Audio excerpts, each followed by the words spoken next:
Good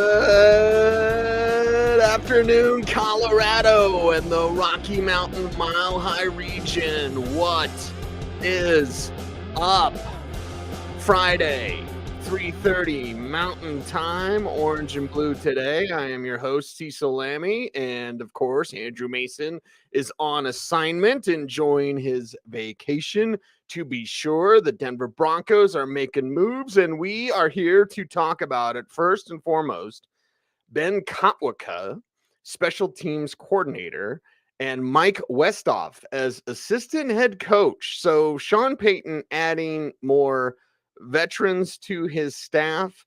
Kotwicka, first and foremost, special teams coordinator, Jets, Washington Falcons. He was the Vikings assistant special teams coordinator last season. Westhoff is 75, and people thought maybe he would take over the special teams, but he's going to be more of an assistant head coach. And Westhoff was with Sean Payton, served as the Saints special teams coordinator from 2017 to 2018, retired. He was with Rex Ryan, 2009 to 2012. Ryan, of course, the top candidate for the Denver Broncos defensive coordinator position. So there's a couple of moves that we get to with the Denver Broncos that are interesting as Sean Payton is putting his staff together. And again, I'm one of those people who just has full faith in Sean Payton doing things the right way. Now, Minnesota Vikings special teams coordinator Ben Kotwicka now taking over the Broncos special teams. This is where you're going to search for a punter. I regularly don't talk about kickers. I don't think kickers are football players. I'm sorry. I know that triggers some people out there, but you'll be okay and I'll be okay. But when I look at the punting for this team, it needs improvement. Brandon McManus, as solid as he is, would you bring in competition? You know, at this point in his career, is it time to push McManus for that job? I think everything's on the table for the Broncos this year. I don't think anyone should be safe or should be set in what they do with the Broncos special teams. And then mainly talking about McManus, of course. And again, if McManus, you were to bring in competition, I would expect Brandon to beat the competition. There is no doubt in my mind that Brandon McManus can still play good football. But everyone competes. Everything's a competition. And with Sean Payton and now with Ben Kotwicka taking over the special teams for the Denver Broncos, is Brandon McManus going to have to kick for his job? Yeah, maybe. Maybe there is competition. I'm not against competition for anybody, for any reason. So McManus and Kotwicka, how does that work out? What does Brandon McManus have left in the tank, in the leg, so to speak? And what do the Broncos do with their special teams now? So punting, kicking is the concern. The return man is a concern. Do you get anything out of Montreal, Washington? Or do you quickly move on and wash it away? You know, there will be competition for the returner spot. And sometimes all you need is the safe guy. It was one of the reasons why suggesting Pat Surtain as a return man was foolish, was folly to begin with. It was always folly. But suggesting Kendall Hinton for that job, that's not a bad job for Kendall Hinton because he's safe. You know, sometimes you just need that Jim Leonard back there. Like, hey, don't screw it up. And I called Jim Leonard when he was with the Broncos a fair catch specialist. Yeah, could Kendall Hinton be that? Sure. Do you need that dangerous return man at times? Yes. Do you need someone that can strike fear in the hearts of opponents? Sure, if you can find them. That's awesome. And the Broncos will have options, which, yes, includes Montreal Washington for the time being. Does Montreal Washington even make the team next year? I think that's a question mark because, again, everything is on the table for the Broncos special teams. And whereas Dwayne Stukes, it started off strong. He started off, winning press conferences. And again, whenever special teams coordinators, I don't care if it's D. Camillus or any of these special teams coordinators that I've seen over the years, like I just go to the locker room. Like I don't need to hear the special teams guy talk. I know others, including our very own DMAC, is enthralled by, a Dwayne Stukes. Like, I don't really care. Just make sure special teams doesn't suck. Oh, wait a second. It stunk. That's a problem. So for me, like, okay, Dwayne Stukes gone. What do you see now? with Ben Kotwicka expected to take over, and Mike Westhoff. And Mike Westhoff had the interesting tweet about making another run. I think he was skiing or whatever, and then going to see an old friend in Denver, connect the dots or whatever. So I read that. I don't think I liked that tweet. And then all of a sudden, Mike Westhoff started following me on Twitter. I was like, oh, okay. He's here, ladies and gentlemen. And the Broncos are putting together an experienced staff, certainly with Westhoff signing an undisclosed contract to serve as his assistant head coach, the Denver Broncos. He's also expected to oversee special teams alongside Ben Kotwicka. So now you have those veteran eyes, if you will. And we saw the change with Jerry Rosburg. Jerry Rosburg was there for 2 games, never been a head coach before, had coached special teams, and the Broncos overall as a team looked better. The Broncos weren't embarrassing almost in any facet of their games, including in special teams. And we saw in those 2 games, of course, Montreal Washington got benched. He should have been benched a lot longer ago, but Nathaniel Hackett didn't know what he was doing. Dwayne Stukes didn't know what he was doing. Butch Berry on the offensive line didn't know what he was doing. I mean, you talk about just an avalanche of suck. That was the Broncos and most of their assistants. Now you see with Mike Westhoff and Ben Kotwicka taking over the special teams and Westhoff being that assistant head coach. That's good. It's another set of eyes. It's experienced eyes and special teams. Again, largely a portion of the game that I'm not that I ignore, but I'm not as focused on it certainly as offense for fantasy football purposes, defense for just NFL knowledge purposes. I mean, if you really want to know football, and there's a question about the younger fans maybe not understanding the game as much, whatever, get down how you get down, baby. But if you really want to understand football, understand defensive football, and watch the safeties. Safeties tell you everything on every play. On the charts of plays that I have for every season and every game, not just for the Broncos, but for every team, in the play charts that I make, and they're simple play charts, it's just looking for tendencies. So, there's not any sort of secret formula. Take Your Eye Off the Ball by Pat Kerwin if you want to know how to chart plays. But when I chart plays, the very first thing I write down is middle field open or middle field closed. Whenever I watch film, I will say middle field open or middle field closed in my mind. In my head yet, I will look at the safeties. The safeties tell you everything. And unfortunately, on the TV copy, you don't really get to see the safeties. You do see the safeties on the coach's tape, on Exos. That's what I watch. If you have Game Pass will allow you to watch that as well. Exos is what teams use. I have access to that, and it's a great tool and a great asset. And understanding defensive football, you understand this game. Because offenses will try to throw a bunch of window dressing at you, and you'll do ring around the rosy before a play or whatever. Like, that's fine, but can you beat cover 2? And there are cover 2 beaters. Like, there's quarters beaters, there's cover 1 beaters. Like, so when you see that, when you identify that, you're able to look at defensive football. And I don't think defensive football is simpler than offensive football, but there are some basics to the game of football that you understand better when you understand what the defense is doing. And then on the flip side of that, you understand how to attack that. So with Mike Westhoff and Ben Kotwicka joining the Broncos staff, again, it's a move that I will applaud because it's experience, it's fresh eyes, and it's trust. Sean Payton has a lot to do. The Denver Broncos are a long ways from competing seriously to make a deep run in the postseason. Can they make the playoffs next year? Sure. And get beat in the wild card round. Can they make a deep postseason run? They are a long ways away. Sean Payton has a lot of work to do, so he needs men that he can trust, coaches that he can trust. Mike Westhoff is that coach. An incredible track record and wealth of knowledge as a special teams coach and just a football guy. You love seeing that. Ben Kotwicka now helping out or getting help from Mike Westhoff. You love to see that because it's Sean Payton. And I've said this about great delegators or great leaders or great delegators. You get great people and you put them to work and you trust that they will do the work. It's similar to what the Walton Penner Group has done. The Walton Penner Group didn't want any part of the disaster that was the 2022 Denver Broncos. They didn't want a single part of that. They wanted to buy the team, have good people in place, and they thought that was George Paton and Nathaniel Hackett and Russell Wilson, and then let them go do their thing. Instead, they got Hackett, who's a clown, George Paton, who's timid for some reason, Russell Wilson, who's trying to win in ways that he can't win. Like, you got to run, Russ. Sorry, you're not going to play 10 more years. You got to run. It's the best part of your game. You're not going to be this pocket passer.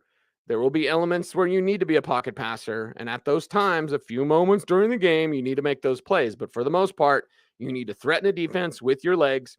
When you do that, you can play really good football if you're Russell Wilson. So the Walton Penner Group, being great leaders, they wanted to delegate. I think some of the worst bosses that I've ever had are the ones that can't let the control go. If I've ever had failures as a boss, again, I've got a ton of convenience store stories if you really want to hear them. When I was assistant manager at a gas station, at on the farm, right? You don't want to hear any farm stories, ranch stories? Like, I got a ton of those as well. It's the managers that can't let go, that can't trust. And with Sean Payton, you're already immediately seeing with Westhoff, it's like, boom, special teams. He's got that. And I can trust that he will do things similarly to what I want to do. It was my main question with Rex Ryan that I went over on yesterday's show. Like, will Rex Ryan step up to Sean Payton's level? Because Sean Payton is on a different level from a lot of coaches out there. And it's not about the number of hours. For the love of God, there's nothing worse than a person who's like, I'm here all day. Like, yeah, but you're not doing anything. It's more than putting in the hours. It's working smarter and harder. Don't be afraid of hard work. Sean Payton is not afraid of hard work whatsoever. Having Westhoff on his staff with Kotwicka to run special teams, now special teams is done. He can trust that special teams will be done the way he wants it to be done. So now he can focus his attention elsewhere. This offense needs so much work. This offense needs a ton of work. So if you're Sean Payton, I mean, you're going to have your hands on special teams. You're going to have your hands on defense. You're going to hands on offense. You're going to be everywhere, but you're going to understand how to delegate. Large majority of Nathaniel Hackett's failures, and there were many, many failures. And as we get further away, the stories I could tell, and eventually we will tell them all. It was like the Keystone Cops. It was like a clown show in Denver run by the ultimate bozo, Nathaniel Hackett. Like the behind the scenes stuff and players showing that frustration. Why do you think they love Jerry Rosburg? The Denver Broncos players loved Jerry Rosburg for 2 games because it was business. The business of football, remember. So that's why they love Jerry Rosburg, because coaches at the end of the day, players at the end of the day want to know the why. They want to be coached. I know they're grown men. I know they're zillionaires. I know that it may be tough to get through. You got to identify and get through to the modern player, to be sure. And Jerry Rosburg did that with an old school approach, because every football player, when you boil down the essence of this game, you understand the mental toughness and dedication that it takes. And if someone's going to get a little gritchy with you, if someone's going to, kind of come down on you a little bit, that's part of coaching. Don't be an ass the entire time. Don't be a clown. You can't be everybody's best friend. Okay. And the Nathaniel Hackett failures included not knowing what to do, not having a good plan, not understanding that he'd have to tell the players the why, and not understanding that a guy like Russell Wilson, who's an alpha, he is an alpha. He will ask you the why. And if you got a good answer, he's going to listen to you. If you don't have a good answer, he's going to do what he wants to do. And maybe that's wrong. And maybe Russ should be different. But you really want to listen to Nathaniel Hackett? I am sure, and I'm guessing this is no Lassie bark. Okay. So when I have Lassie barks, I will tell you this is no Lassie bark. But imagine being Russell Wilson. Imagine being a Super Bowl champion. Imagine working all the time and telling everyone, first off, if you have to tell everyone how hard you're working, are you really working that hard? I was doing heinies on the plane. Like, we didn't need to know that, Russ. That actually does not make you look good. But imagine being Russell Wilson and having a clown, some bozo, trying to tell you what to do, and then not being able to explain why. Hey, we need to do this. Hey, coach, why? I don't know. What do you want to do? Like, so quick to turn tail and run. In any sort of debate, like, I think critical thinking has gone bye-bye in society. Unfortunately, nobody wants to think anymore. They just want to be told what to do. In football's old school because there you will have debate. You will have, and it's like a family, right? Sometimes there's going to be some yelling. Sometimes someone may get upset, but you know what? It's all for the love of the game. It's all for putting together the best plan. And so when Russell Wilson would push back on Nathaniel Hackett, rather than stand up to him or have a good back and forth, right? A good debate, Hackett would cave. Okay, Russ. I'm sorry, Russ. Are we best friends, Russ? Huge problem. Huge problem. Sean Payton's not going to do that. First off, Sean Payton's going to work with Russell Wilson, not because they're buddy-buddy. This isn't, I know, what was I can't remember what I was doing, but someone mentioned to me like, well, then Russell went out to dinner with Sean Payton. Like, yeah, they're going to do that. When they go to the building, you know what they're going to do? They're going to work. I don't care if Sean Payton went out to dinner with Russell Wilson and Ciara. I don't care because Sean Payton is not here to be Russell Wilson's best friend or a fanboy of Ciara the way that Nathaniel Hackett was. It was so weird. You never get weird with another man's wife, especially if she's an international superstar. And Nathaniel Hackett was just weird with Ciara. And it was odd because he was such a fan. I'm a fanboy. Like, no, dude, you're the coach. Be the coach. Sean Payton's going to be the coach. They can go to dinner. Fine. Sean Payton, get the check. Or maybe Russell can get the check. But on the field, in that building, Sean Payton runs the show. There is no question, no doubt whatsoever that Sean Payton is running the show. So, yeah, he went out to dinner with his quarterback. That's what he's going to do from time to time. But it's not to be his best friend or make sure Russ is okay. Like, no, he's going to have his plan. Russ is going to listen to the plan. Russ is the, ultimate yes sir, no sir guy. But you have to tell him the why. And I'm okay with Russell Wilson having these questions. He's a veteran. So, again, I go back to my guess. Again, total guess, no Lassie bark, no inside information. But imagine you were preparing for your job in whatever you do. And your boss was saying like, well, do this. And you'd be like, why? And your boss would be like, I don't know. Or even worse, your boss would be like, I'm sorry, well, what do you want to do? Is that really the way? I mean, imagine from Russell Wilson's perspective. I'd imagine, and remember, these things started in week 1. So this is not a guess. This is what happened. It started in week 1 where Russ was like, no, we're going to do this. And Hackett wouldn't, okay, against Seattle. And Russ kept insisting that they're going to run man. They'll do man. They'll do man. This will be man. Right here is going to be man. And it never was. And instead of being the coach and Hackett telling him like, no, we're going to run this, Russ was like, no, trust me, trust me, trust me, trust me. And I get it. It was against Seattle. But when it's not happening 20 times in a row, like maybe you should do something different. Maybe you should actually be a coach. So it started in week 1. The failures, the weakness of Nathaniel Hackett showed through in week 1. And so imagine Russell Wilson being like, oh my God. And because you're never going to say this, Russell Wilson would never say it. He'd never say it to maybe Ciara when they're having dinner, right? Not dinner with Sean Payton, but like, in a private moment, I think with all of our spouses and significant others, we probably say a little bit more than we do to the general public or to our coworkers. But imagine Russell Wilson having the frustration of being like, I've got a clown for a head coach. I've got a guy who has no plan. He was out there taking reps as like fullback and stuff. When he gave play calling duties up to Clint Kubiak and he didn't know what to do during practice, he was like running gassers and stuff. That's incredibly juvenile. And I don't want to punch down or throw shade or be a hater, but Nathaniel Hackett was awful. There's no other way to put it. You don't have to be rude or personal, and I'm certainly not being personal. Nathaniel Hackett's like the nicest guy ever, and he's a big Star Wars fan. Like, if is there anyone rooting for Nathaniel Hackett to succeed, it would be a guy like me, as a huge Star Wars fan myself. But he wasn't any good. So imagine the frustration that Russell Wilson had, knowing that he'd probably have to do it on his own. And then imagine the frustration when doing it on his own didn't work.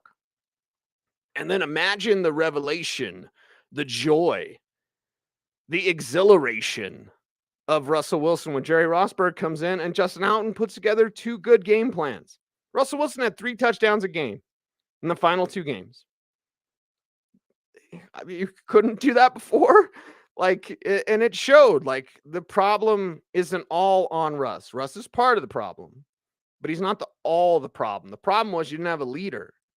Sean Payton, with this staff already, now is knowing what he can do and knowing the offense is going to take so much work, and specifically the offensive line. The offensive line is going to take a huge rebuild, not a reboot and not an overhaul. As someone who's rebuilt engines and actually thinking about buying another engine for my Jeep. Anyway, it's not a rebuild. It's not an overhaul. Overhaul is when you just do the top half of the engine. It's like when you rework your heads. Like, no, this is overhaul. This is a block's cracked. Like, you got to get a new block. You got to bore it 60 over. Like, you got to redo the heads, everything. Got to machine it all, right? New intakes, everything. Like, you need it all. This is a complete rebuild of this offensive line. It's largely terrible. And whether or not you trade away Garrett Bowles, like, whatever. One, don't expect to get much back if Garrett Bowles is traded away. And remember, these are all guesses from people that are out there because the Walton Penner Group doesn't leak. If George Paton is leaking this information, George Paton will be fired. If they find out that George Paton is leaking information, he will be fired. And with good reason. Because the Walton Penner Group and Sean Payton, they don't want a bunch of leaks running to the media. Now, agents talk. Remember, agent-driven information. Agents run a lot in this league. It's like when you realize in the NBA how shoe companies like run everything, and you're like, huh, that's why that trade didn't go through, because they had an Adidas guy and a Nike guy. Like, oh, okay. When you figure that out, it's kind of a revelation for NBA terms. In the NFL, know that agents run a lot of the information that you hear is from agents, and agents will put things out there like, hey, my guy, Garrett Bowles. And I'm not saying that I know Garrett's agents, and they're really good people.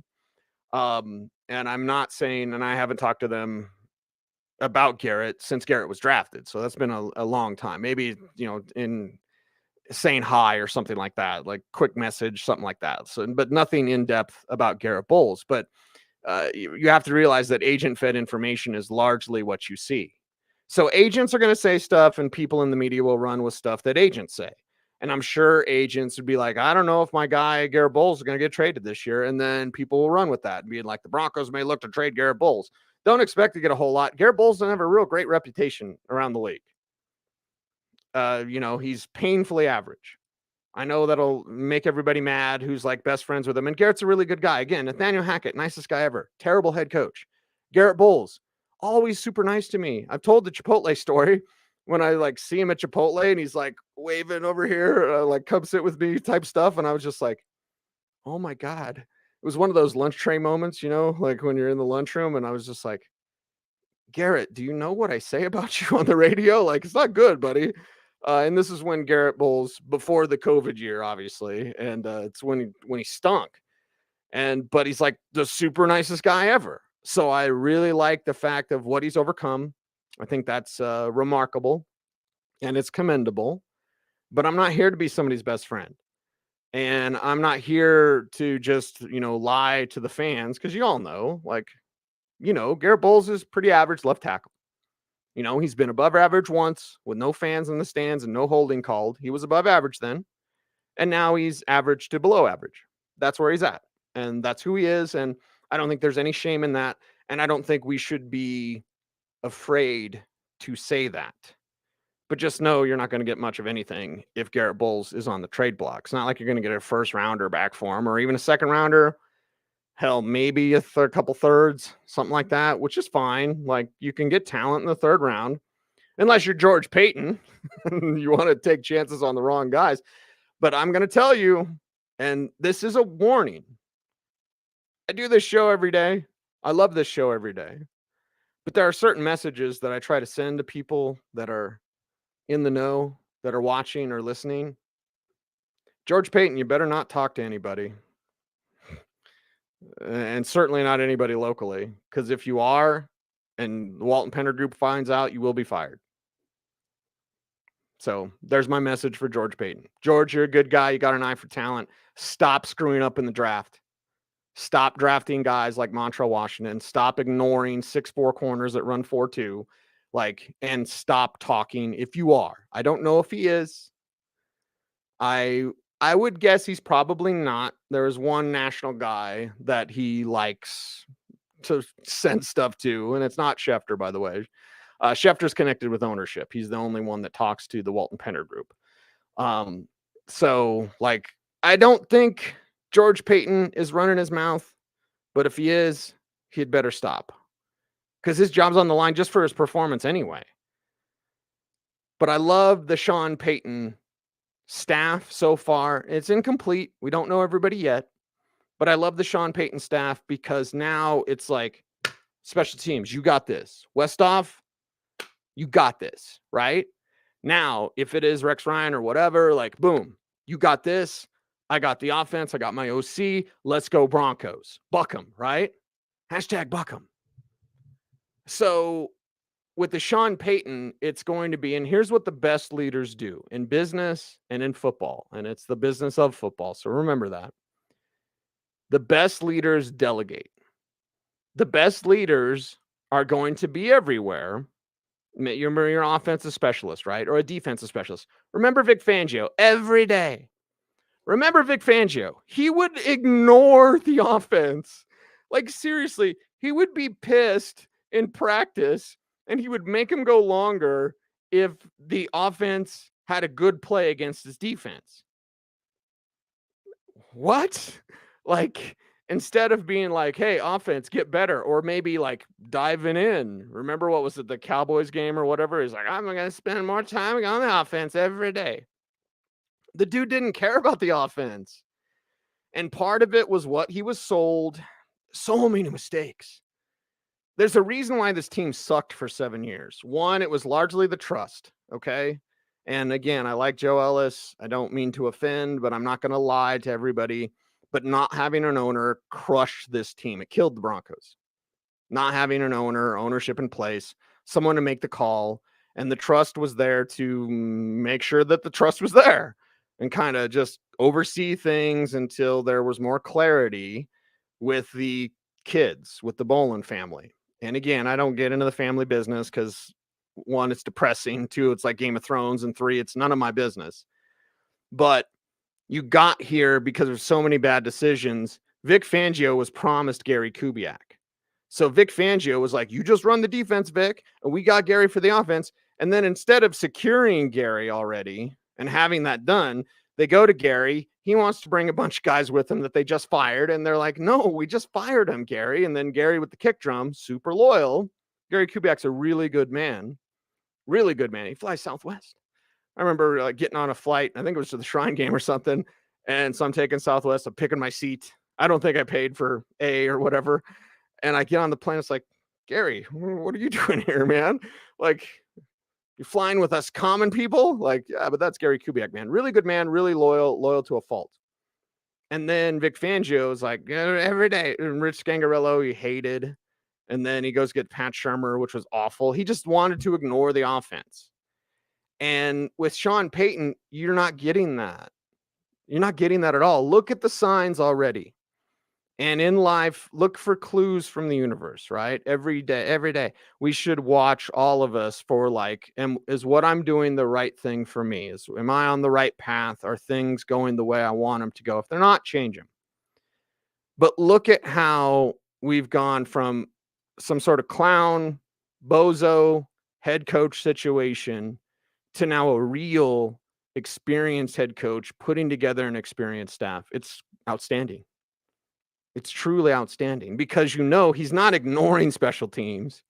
He's putting a lot of care, and the Westhoff hire especially shows incredible hire. The Westhoff hire to be an assistant head coach and also oversee special teams for a young special teams coordinator himself. Like, that shows that Sean Payton is putting the proper amount of care in all aspects of this team: offense, defense, special teams. It will all be overseen by Sean Payton, and he will have coaches that he trusts in place to run those different aspects and assets for the Denver Broncos. Why does this happen every day? Every day I'm like, blah, blah, blah, blah, blah, 30 minutes. Oh, God, time to go. It's Friday, everybody. I toast my big Bubba. I got this off Amazon, I think.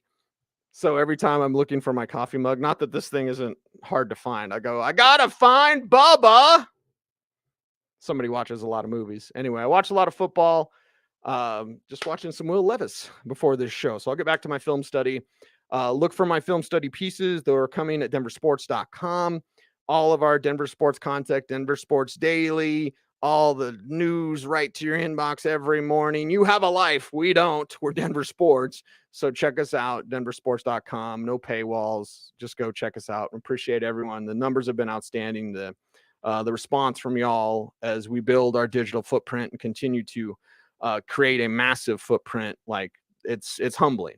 So I appreciate everyone out there for watching. Andrew Mason should be back next week, so we'll have a good back and forth about these Denver Broncos, and maybe they'll find a defense coordinator. Until next time, be safe, be kind, know that you're appreciated, stay tuned, and as always, stay frosty.